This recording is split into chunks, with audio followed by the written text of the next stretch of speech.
So Dave, what do you got here? So this is ghost shrimp. Ghost shrimp, the ugly critter at the heart of a raging controversy. He's a pest. This is what the oyster farmers of Willapa Bay wanted us to see. Those are eggs right there.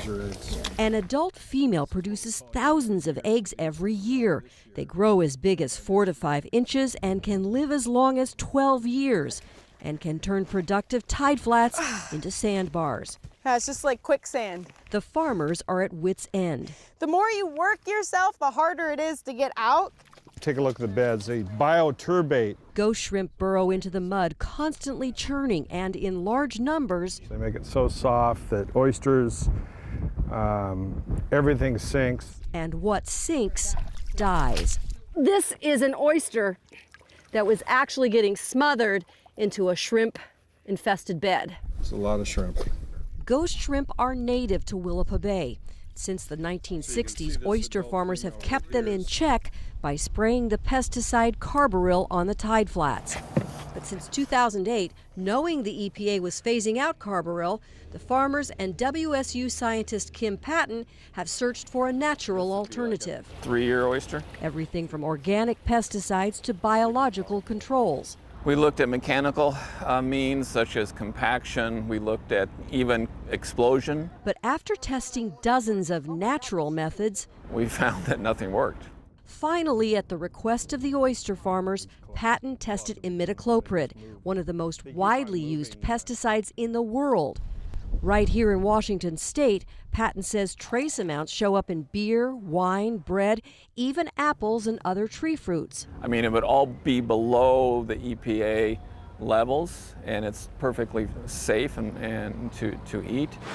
While the old pesticide carbaryl is suspected by the EPA of causing cancer, imidacloprid is not carcinogenic, and Patton found it's less toxic on both the shrimp and other organisms. It also dissipates faster in the environment, and he says it leaves no trace in oyster meat. Pretty much gone and not detectable within a month after application. The farmers asked the Department of Ecology for a permit to use imidacloprid, not on oysters, but on the tide flats up to a year before any oysters are planted there. You usually spray it and then you plant your crops.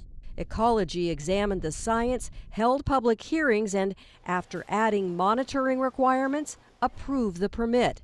While carbaryl was applied at 8 pounds per acre, imidacloprid would be used at just 8 ounces per acre.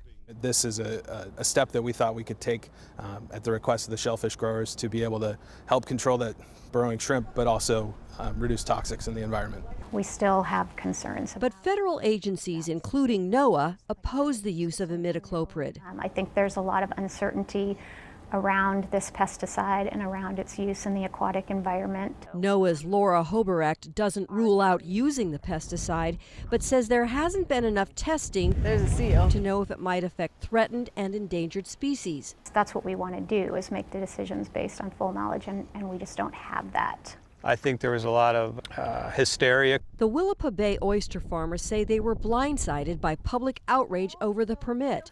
I was pretty shocked when I saw that, and disappointed. Generations of family farmers, they own the tide flats they cultivate. We love this land. This is our land. They can't believe what people said about them. To have people saying that we would ever put something on our land that would be harmful to this estuary, is we wouldn't do it. This is a PVC or longline pipe. The farmers temporarily dropped their pesticide plans, but they say suggestions to change their methods and raise oysters above ground on long lines won't work, because when the shrimp move in, the poles and rope used to suspend the oysters sink, burying everything. You can see the black here. The oysters are starting to die. Leaving a mess. It actually makes the environment worse, because then you have plastic that's in the environment that you can't retrieve. So they wait, Pretty heartbreaking. watching prime oyster beds turning into shrimp-infested sandbogs. I lost this year one bed, about 80% of it's gone. And worry over how long they can hold out. Man, I sure do love being able to get on the oyster beds.